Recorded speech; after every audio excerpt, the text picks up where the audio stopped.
Hi there, I'm Clark Terry, and I'm a trumpet player, and I've been around for a number of years, and maybe some of you will recognize me, and maybe some of you won't, but that's beside the point. We're here for the purpose of maybe say we'll talk trumpet for this period, and we hope that it's going to be as much fun for you as I'm sure it's going to be for me. We like to get into some basic fundamental things and some talk about what trumpet has always stood for, what it shall always stand for, and ways and means of getting involved, and ways of your involvement proving to be fun for you in the very, very immediate future, we hope. Trumpet is an instrument, a wind instrument, that has been around for a number of years. It's used in jazz, classical, rock, pop, marching bands, and all sorts of bands. You've seen the classical things on television, and you've seen all sorts of musical combinations and organizations where you'll see the trumpet there, always 2 or 3 or 4 in a section. Sometimes one cat stands out. It's an instrument that can be lots of fun, and we hope that we're going to prove this to you. Lots of fun to play, and we hope that by the time we finish our gathering here for this next hour, you're going to be glad that you got involved. We hope so. We'd like to show you some of the parts. This, of course, is the mouthpiece, and this particular part here is called the receiver because it receives the mouthpiece, naturally. This is the leader pipe, and this is the tuning slide. The farther out it gets, the farther out you pull it, the lower the pitch, which makes it flatter. The farther in you push it, the higher the pitch, which makes it makes it sharp. And these are the bottom valve caps. And these are the top valve caps. And these are the finger tips. Mine are a little bit fancy because I like to have my birchstone on there, which is turquoise. And this is the gadget which is used for helping intonation in case your horn is a bit out of tune and you want to play a tune with the combination of this valve a little bit, make it a little bit flatter. You can use it to play it in tune a little more. For instance, if this is a little bit sharp, when it's closed, you pull it out, and it brings it down a little bit. So any combination with that valve.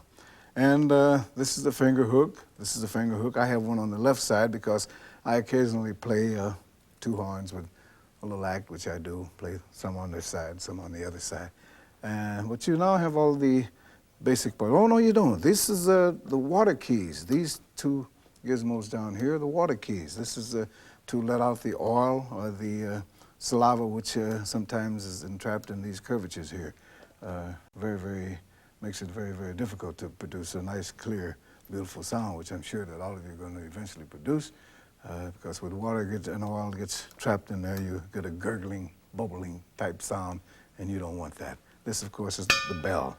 And speaking of the bell, and this being a wind instrument, we have to always remember that when you produce a sound, you must go back to the theory that the sound starts at the sound post, which is the area where the upper stomach walls work in conjunction with the diaphragm. And this is the area where if you were to lie on the floor and watch your fingers go up and down, like that, you'll see that's the area that we're speaking of. That's the diaphragm area. This is where the sound is produced. Sort of like when the karate people are getting ready to go through the brick or the stones, they go, ha, ha! That's the same principle that we use when we were playing trumpet. Ha, ha, ha! We're going.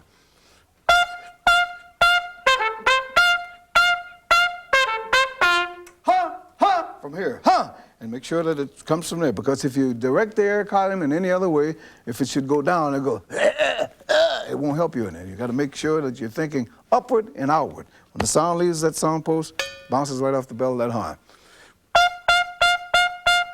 Of course, you control the volume and the speed, or rather the softness or loudness.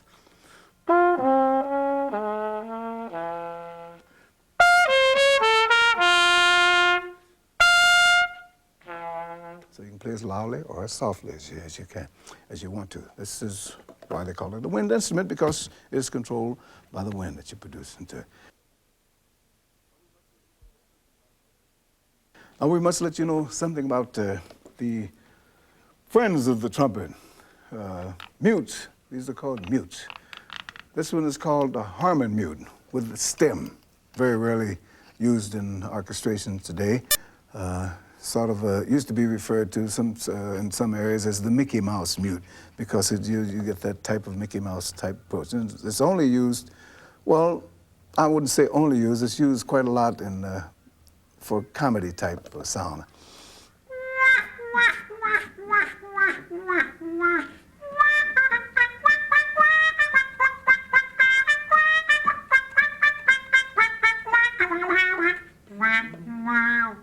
And then, of course, you can take out the stem, and this is the area that the type of sound that most jazz people like very much. They like this particular sound because it's very conducive to the jazz idiom.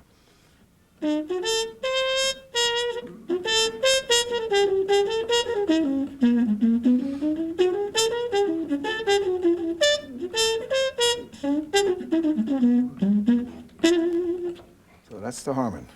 Then we have the cup mute because of the nature of its built. It's built like a cup, and it has a few degrees of areas that you can push it in for loudness or softness.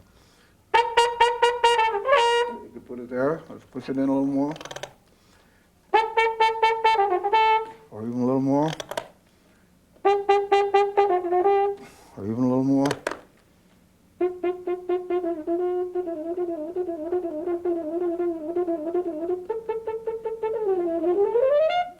So forth. And this is nice sometimes to practice with at home when people are busy, or in the back of the classroom when other things are going on, or wherever you want to practice where you don't want to disturb people. You can use this one. Can't hear it too well. I sometimes practice on airplanes, traveling from one city to the other on long trips because of the hum of the motor. I'm sitting right next to someone who's sleeping. You know, I got my horn in, I'm practicing.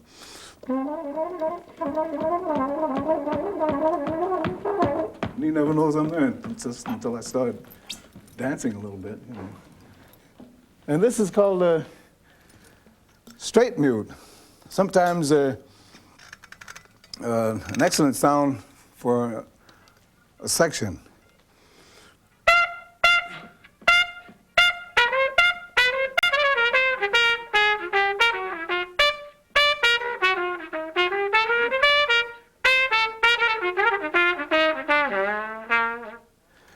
So you've heard these sounds. Now here's one here that goes way, this is the daddy of all these. We always like to give you little bits and pieces of jazz history. So this goes way back to New Orleans in the area used to be known as Congo Square. It's now been developed into an area which is known as Louis Armstrong Park, where they have an excellent park and beautiful theater and a great auditorium for concerts. Well, all the guys used to hang out there, and the cats used to sit around and have jam sessions, and there were coconut trees around, and cats used to take coconuts and saw them in half and drink their refreshments out of these coconut shells. And one day, some cat was laying there, picked up a coconut shell, said, "Hey, man, this fits just about the size of the bell of my horn. Let's dig that, you know." Tried it, and it went, wah, wah. He said, "Wow, it makes a nice wah-wah type sound." So that was the beginning of that, until someone passed through the kitchen one day and saw the plumber's helper laying there. It was the kitchen, not the bathroom. Saw the plumber's helper laying there, and he tried that and said, "Hey, that's about the size of my coconut." So he tried that, and says, besides, it's a little more flexible. So he found that he could maneuver and manipulate it a little more. And then you could even get the same effect with it.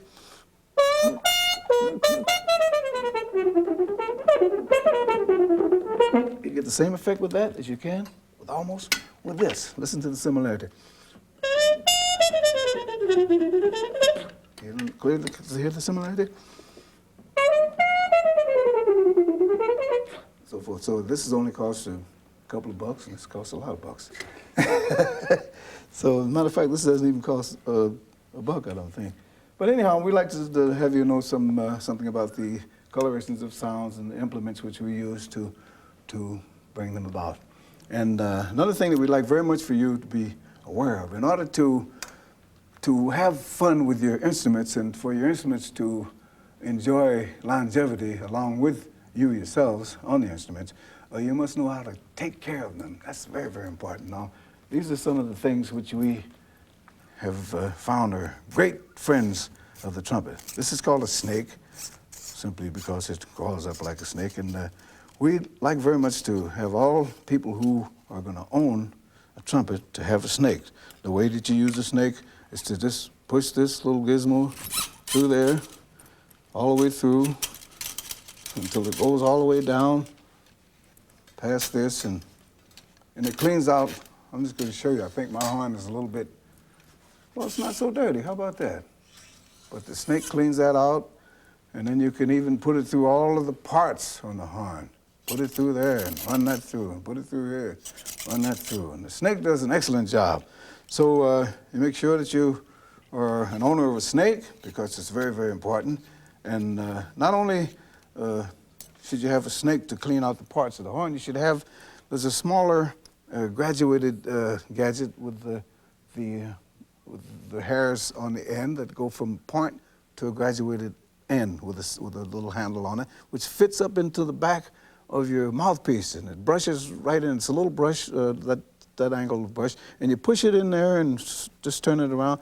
Cleans the mouthpiece out perfectly. And the reason that you have to do this is because trumpets are made with certain bores, and once you become accustomed to the type of opening that you have throughout your instrument, that's the way you're going to learn to play it. And the minute that you become negligent to the point where you don't keep your instrument clean, it's sort of like, well, the valves of our bodies, the veins of our bodies. If you don't eat the proper foods, the veins start getting smaller and smaller because of things that cause them to coat on the inside, and the column, the passageway becomes smaller and smaller. Same thing will happen to the horn.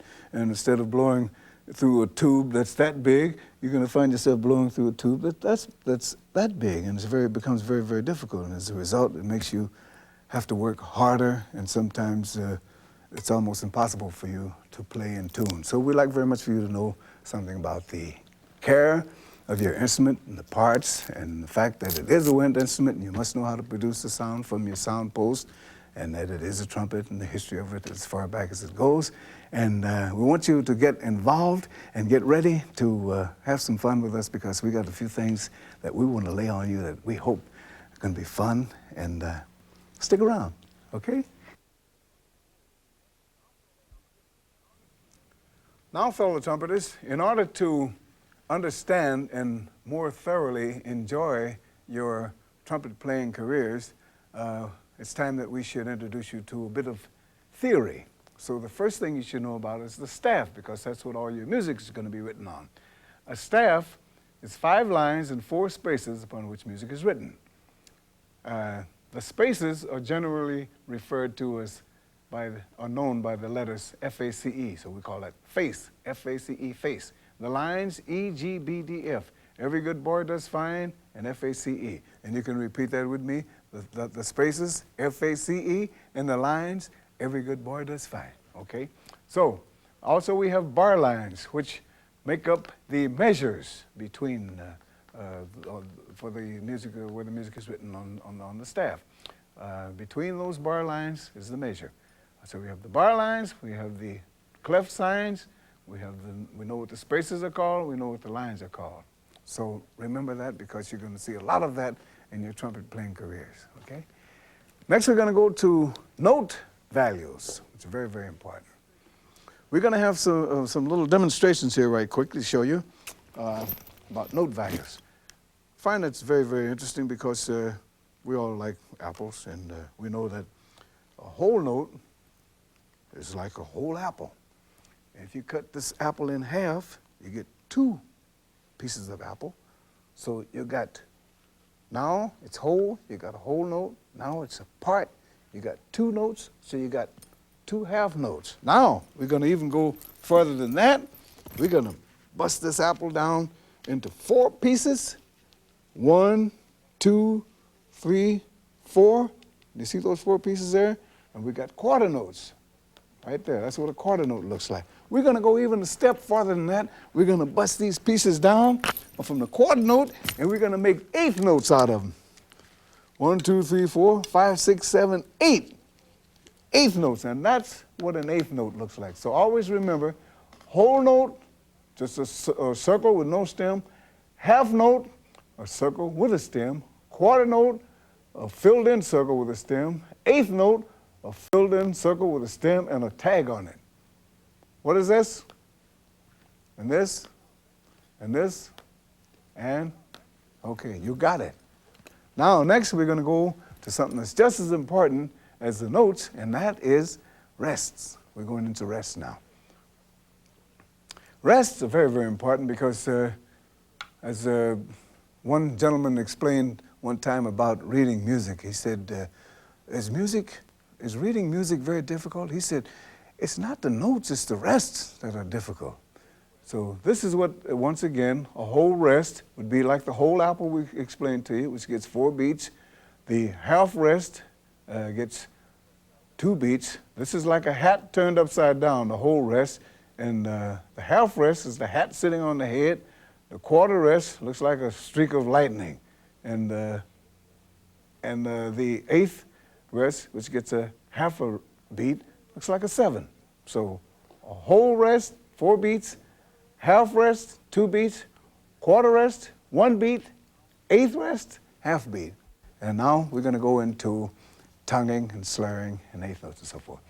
This, of course, you know, quarter note, quarter note, quarter note, quarter note. Now this is a type of indulgence that we sometimes get involved with notes, which determine the difference in the way a tune sounds after you've played it. You might see a tune at 1, 2, 3, 4, 5, 6, 7, 8 quarter notes. And you might have 4 or 5 different tunes with those 8 quarter notes, but the way that they are interpreted determines how they're going to sound. And that is determined by whether they're played long or legato or short or staccato.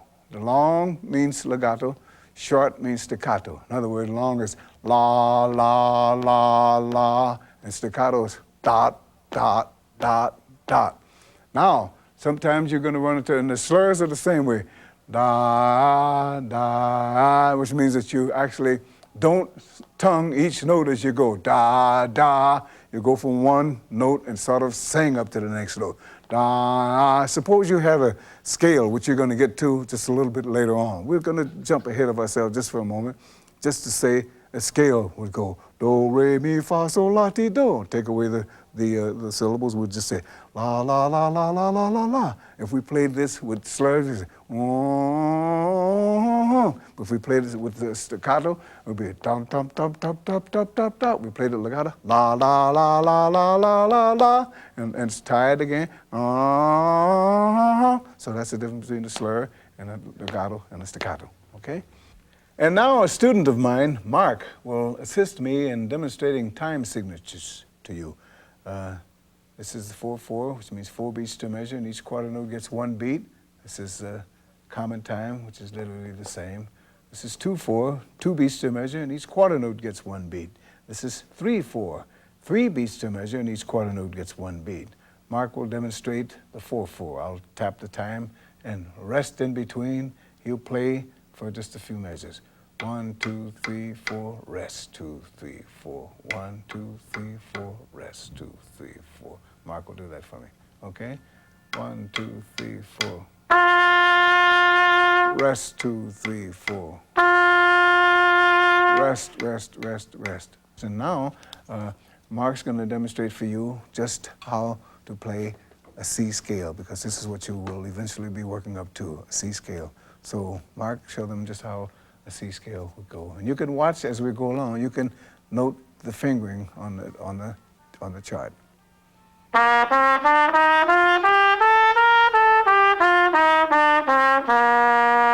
One more time, Marc, and I'll go up with them.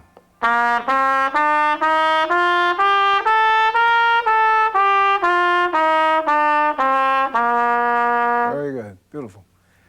And I hope that you'll put lots and lots of time on the scale, because the scale is very, very important. And this is what you're going to get involved in when you're from every note on your horn. from every angle. You're going to be able to do that from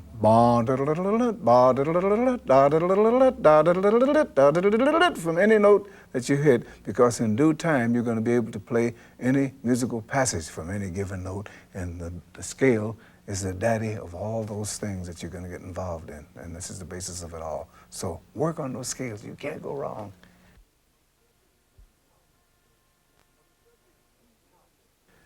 On the subject of chops, we learned that in Mexico, before a trumpet player is given his instrument to play, he's encouraged very highly and sometimes forcefully to play that mouthpiece for a long time before he puts it in the horn. And this, of course, gets him accustomed to buzzing the embouchure, which, of course, is where it all starts. And that simply means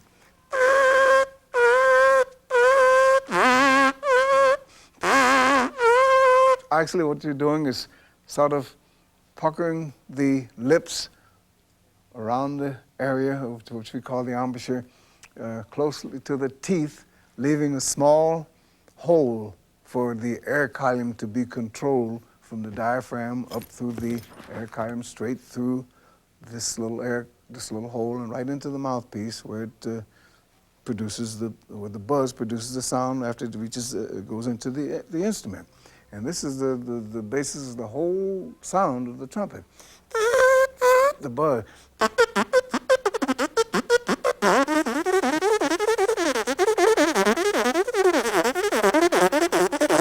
Doesn't matter if you waste a bit of saliva in there. That's what you got water keys on there for, so don't worry about that. Just then after you've done that for a while,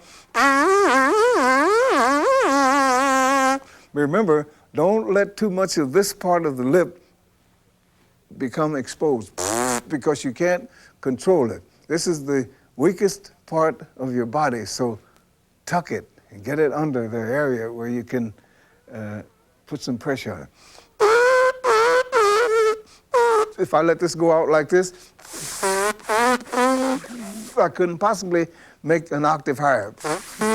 This work, I can, because I control that area with the buzz. So now we've learned to buzz and put the mouthpiece up there.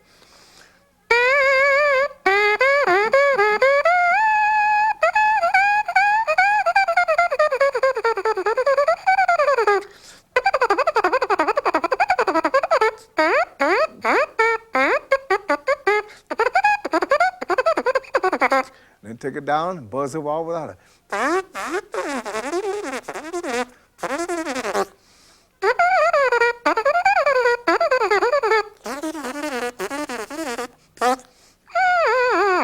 Remember, the basic theory is that for low notes it's ta, for the middle notes it's tu, and for the higher part it's ti. Ti tu ta, ta tu ti.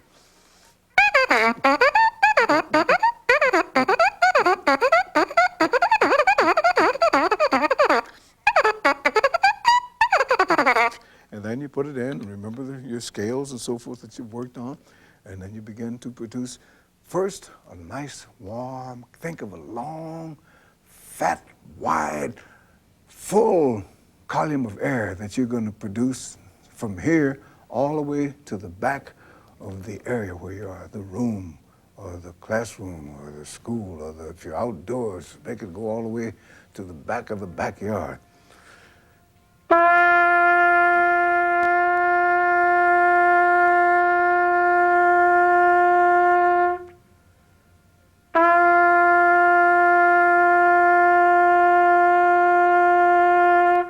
That same buzz, only this way you're controlling the air column with a nice, and it all works mentally. It's all, you're thinking of a nice warm column of air, which produces a nice big fat warm sound.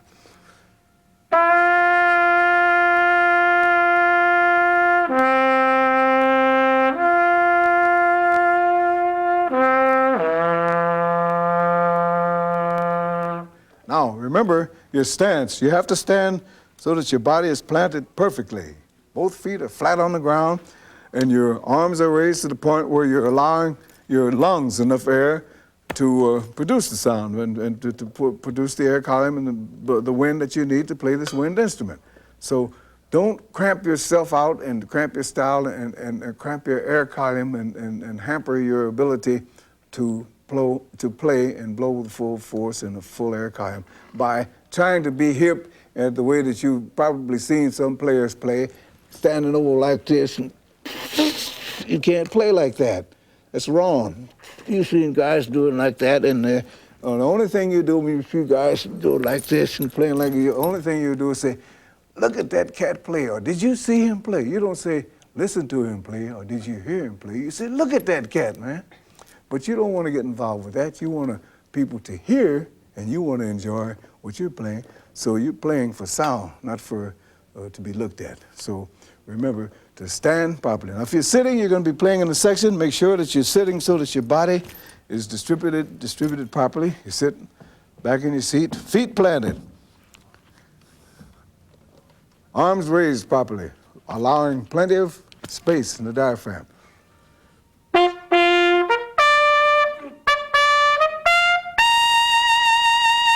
It's very difficult to play when you see some guys sitting in sections and they think they're hip and they're grooving, they sit like that.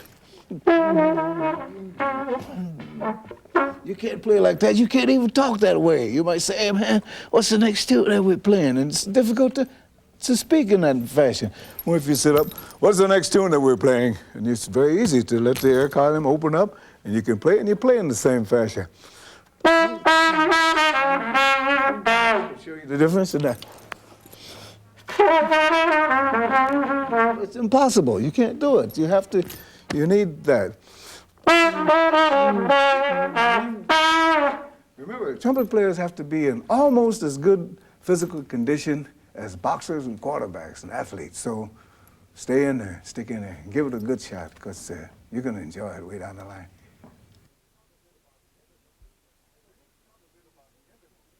We need to talk a bit about intervals because intervals are going to prove to be one of your greatest allies when it comes to preparing your chops for playing. In other words, for warming up. We have here listed some intervals.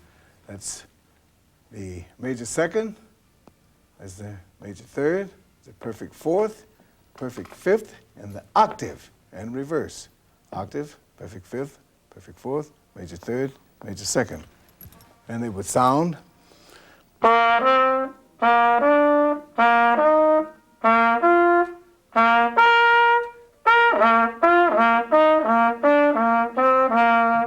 And very, very important for octaves because when you're warming up, you want to make sure that the idea for warming up is to get your lip flexible enough till it'll do whatever it is that you want it to do. We have some very, very weird people who teach youngsters that you take your horn out of the case and place it to your chops and just hit the loudest, highest note as cold as you possibly can have your horn, whatever cold day, whatever part of the world you're in, and just put it up there and do it.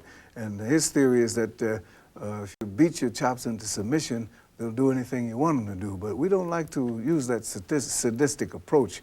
We like to use a nice, theoretic, and easy approach because this is what's going to actually add to our longevity as trumpet players.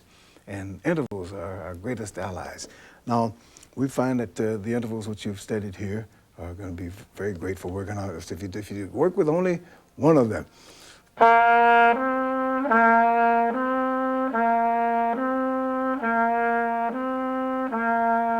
Remember, when you work with an interval, don't be afraid to reverse it.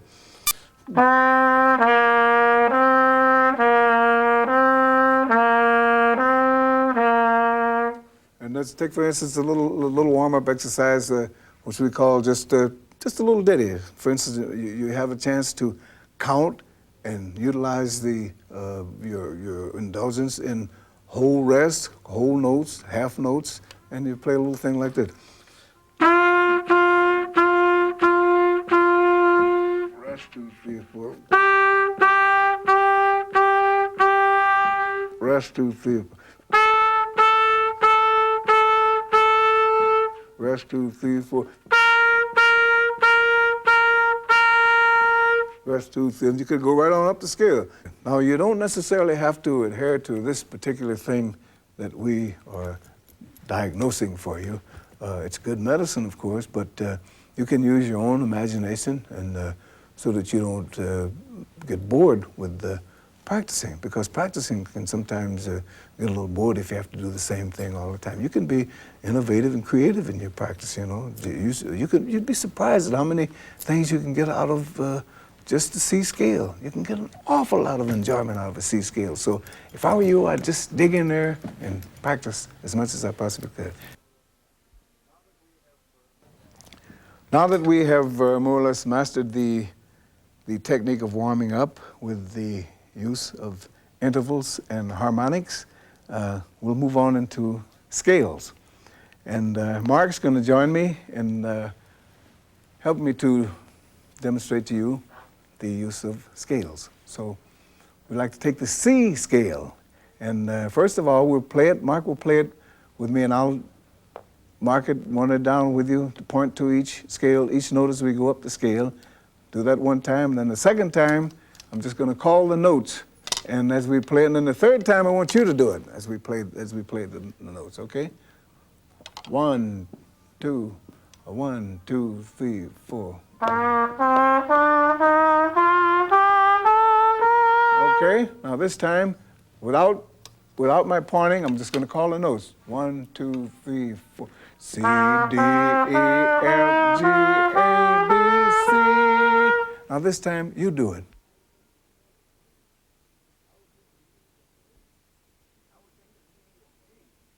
Now we'll take the key of G. The key of G is the scale that entails one sharp. You got one sharp there, and that is the F sharp. So wherever that F sharp appears, you'll see a little accidental there. Sometimes little parentheses around them, sharp, if you see it at the bottom. This is the first time you've been introduced to the sharp in the scale, so pay very close attention to it, because now you don't play that F with the first valve anymore. You got to use the second valve when you get to that F. So remember that. Pay very close attention, otherwise it's going to make you sound out of tune when you get up to there and play that F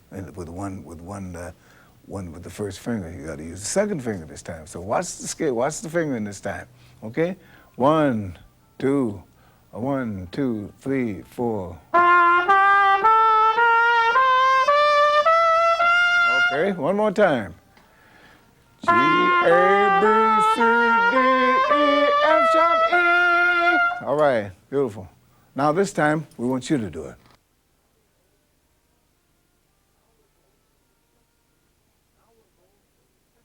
Okay, now we'll go to the F scale. This time you'll notice we have a B flat. We haven't been introduced to the B flat before. Before, when we got to the B, we played it with the middle valve, or the second valve. But now it's flat, so we play it with the first valve this time. And it doesn't just mean that right here in this particular area where you see it, you flat it. Any time in the whole piece, if the piece is 32 measures or 32 pages long or whatever, every time you run into that B flat, you finger it with the first valve, and it is a B flat and not a B natural, as long as it is in that key. Okay, now Marc will play the F thing with me twice, and then you're going to do it again, okay? 1, 2, 3, 4. Beautiful. One more time. We're going to call the notes. 1, 2, 3, 4. F, G, A, B, C, D, E, F. Now this time, you do it.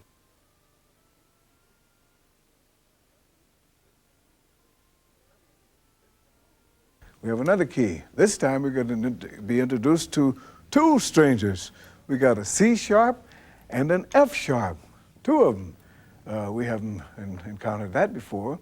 This means that this time you're not going to play that C open.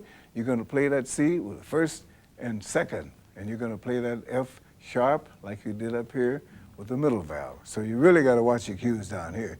You got C sharp, 1 and 2, and F sharp, middle valve, second valve.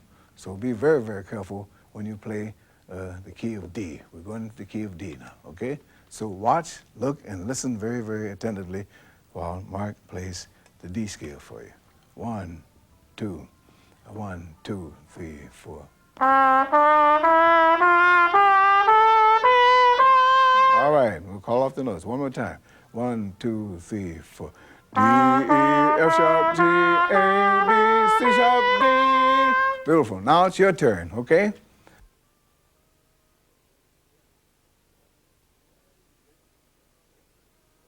This is an excellent exercise, and you can work on it as slowly as you want or as swiftly as you want. You should be able to get it to the point where you say, and then backwards. You know, you don't just have to play it forward. You can play it down.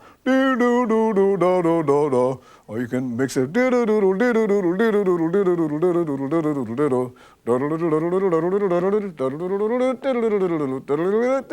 There's all sorts of ways, as I mentioned before. You can have so much fun practicing if you just use a bit of imagination and a little creativeness. And you can, after you've gotten these things under your belt, you can always go downtown and find some books related to trumpet playing, and you can get more and more involved. You can get just as involved as you want.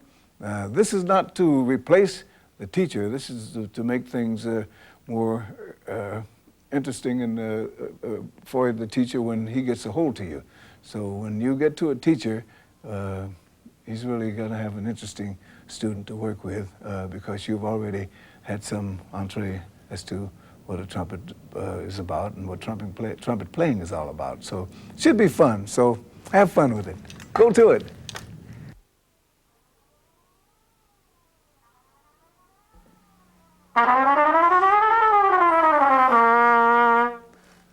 Did you hear that? That was a chromatic scale, up and down.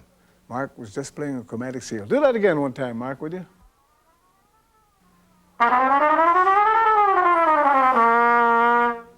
I want you to watch Mark's fingering very closely as he goes up slowly and comes down slowly. I'll count it off for you, Mark. 1, 2, 3, 4.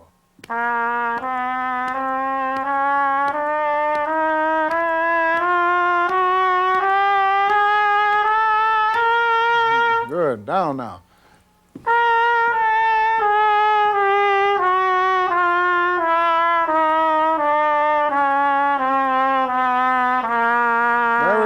Now I want you to do that with Mark, just a little bit faster this time, because I think you can do it a little faster. Mark, you're going to do it, and you're going to do it along with him. 1, 2, 3, 4.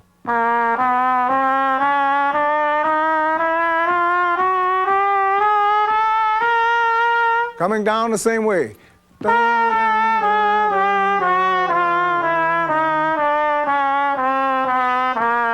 Beautiful. Now you're going to do it all by yourselves.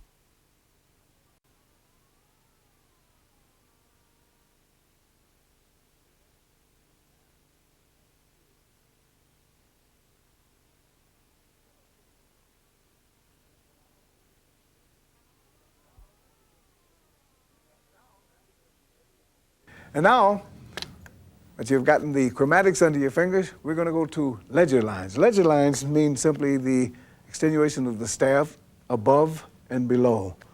Notes that are added to the staff. So as you see here, sometimes the range goes above the realm of just the 5 lines and the 4 spaces. So they add little lines and little spaces above, and you have to play up there, or below, and you have to play down there below.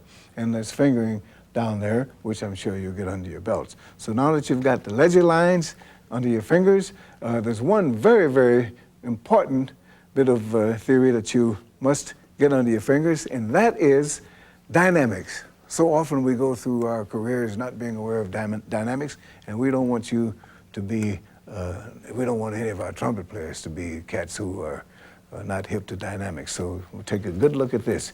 When you see that F, that means loud. You see 2 Fs or double Fs, that means very loud. When you see a P, that means soft. 2 Ps mean very soft. And that F means forte, double F means double forte, P means piano, and double P means double piano, very softly. And when you see it soft, the hairpins start soft at one point and get wider on the end, that means from soft to loud. And vice versa, when it starts wide and gets narrow, that means it's going to start loud and goes down to soft. So these are very, very important ones to remember. Forte, double forte, piano, pianissimo, loud, soft to loud, and loud to soft, okay? Very, very important dynamics. So we sincerely hope that you're going to dig in and get those dynamics down, get all these other things that we worked on, and it should be fun. And I hope I run into you sometime so that we can practice together. Okay, fellow trumpeters, now we're going to get involved with some exercises that's going to use up some of this knowledge that we've gained, okay? Each one we're going to play 3 times. The first time, Marc's going to play it alone. The second time, he's going to play it with you. You're going to play it with him, rather. And the third time, you're going to play it by yourself, okay? We're going to do a slow one, a medium one, rather a little faster one, and then a medium one, okay? So here we go, the slow one. 1, 2, 3, 4.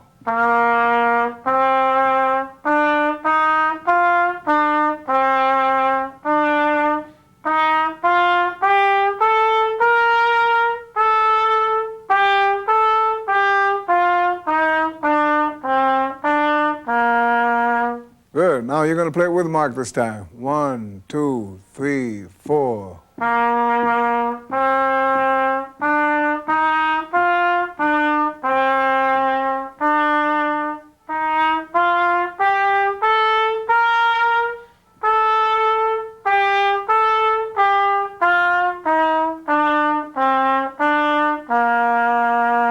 Now, this time you got it on your own.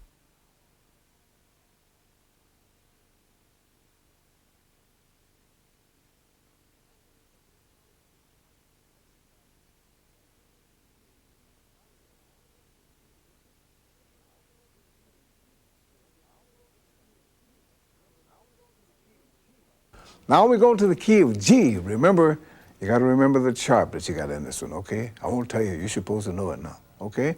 Marc's going to play it the first time alone.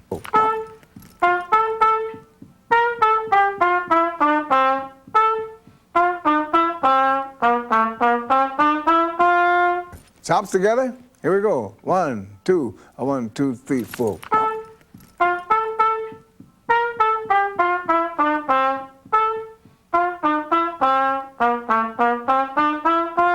Very good. Now you're on your own.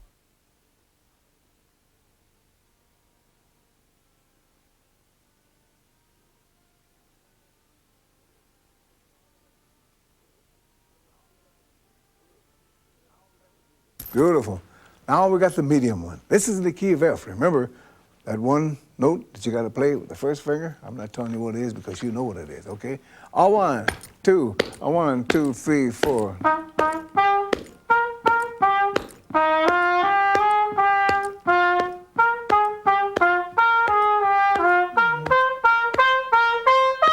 Very good. Now this time, along with Marc. 1, 2, 2, 2.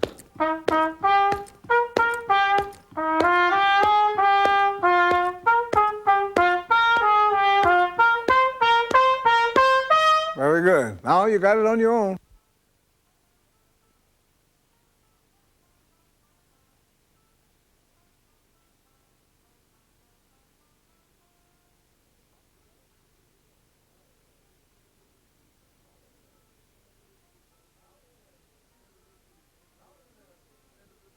Now we're going to introduce to you some little syncopated jazz phrases, like, some get you into a little different type of feeling as far as getting involved in what you're going to get into a little later on, the swing feel of things. So we got 3 things, 1 in C, 1 in F, and 1 in G. Very short, but very intricate and very cute. So you have to watch them and pay attention and listen. All this time that we're doing all these things, we hope you haven't forgotten to use the ear. You got to listen a lot, okay? So here we go now. Marc, you ready? 1, 2, 1, 2, 1, 2, 3, 4. All right, here we go with Marc. We'll do it a little bit slower for you. 1, 2, 1, 2, 3, 4. All right, very good. Now it's your turn.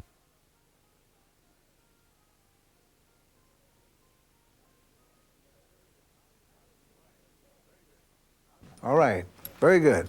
Now this one's in F. It's going to be a little bit upper than the other one was, okay? Remember, key of F now. Watch that note that you got to watch. 1, 2, 1, 2, 1, 2, 3, 4. Okay, one more time with Marc this time. 1, 2, 1, 2, 3, 4. All right, I'm not going to give you a break this time. You got to play it in the right tempo. One, you got it on your own.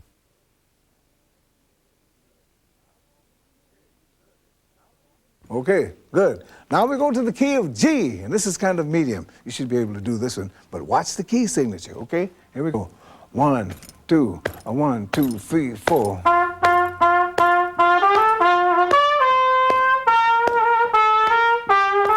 Beautiful. One more time now, with Marc this time. 1, 2, 1, 2, 3, 4.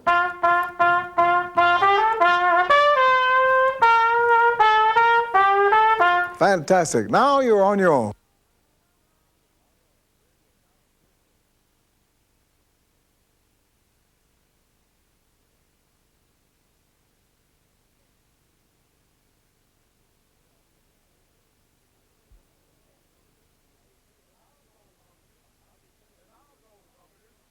And now, fellow trumpeters, I refer to you as fellow trumpeters because you are now at the point where you can make use of all those things that you've been studying, like fingering, placing the fingers in the proper position and using the proper embouchure and being aware of what the mouthpiece is and the lead pipe and how to take care of your instrument, how to clean it and how to produce a sound and how to buzz, how to warm up. And all these things lead to the ultimate, and that is the enjoyment of playing the trumpet. And this is what we're going to get involved in right now.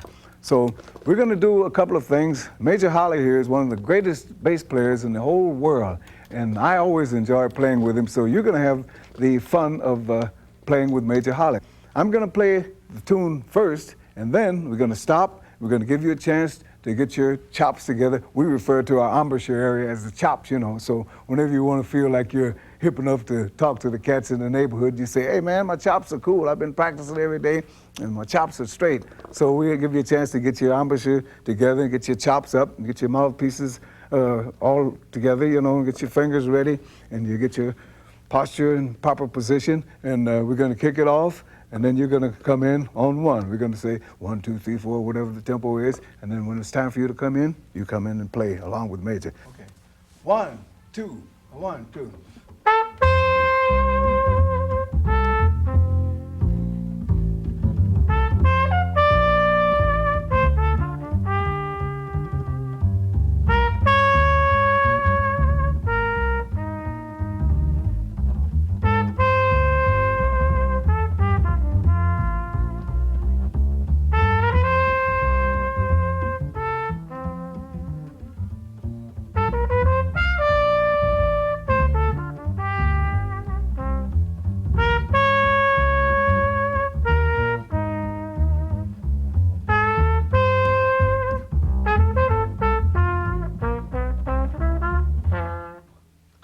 Now, it's your turn to try it, and if you notice, I made a few little embellishments here and there. If you want to try to imitate those, do so. You know, there's 3 things that we must remember in getting involved in trumpet playing. If you're going to get involved in the jazz a little bit later on, we have to go through 3 stages, and that is of imitation and assimilation before we get to innovation. So don't be afraid to imitate somebody somewhere along the way, and pick up some things that way. A little bit later on, you start to rearranging them and figuring them out and say, wonder why you did that this way. I think I should do it this way. And then next thing you know, you got your own style working. Now you're gonna get a chance to do this with the great Major Holly.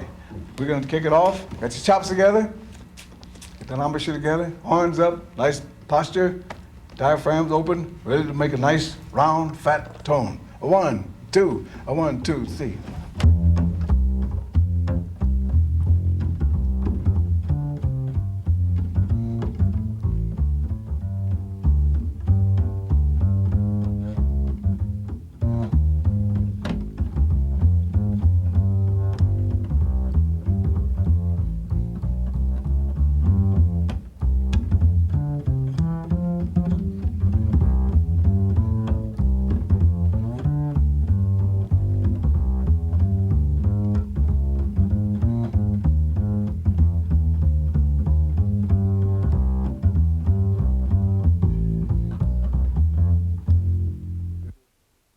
Don't be afraid to play along with the radio, play along with TV, some of your favorite records, some of your favorite players, and it all should be fun. That's why it's called playing. You play your instruments, you don't work your instruments, so have fun. Should be a gas.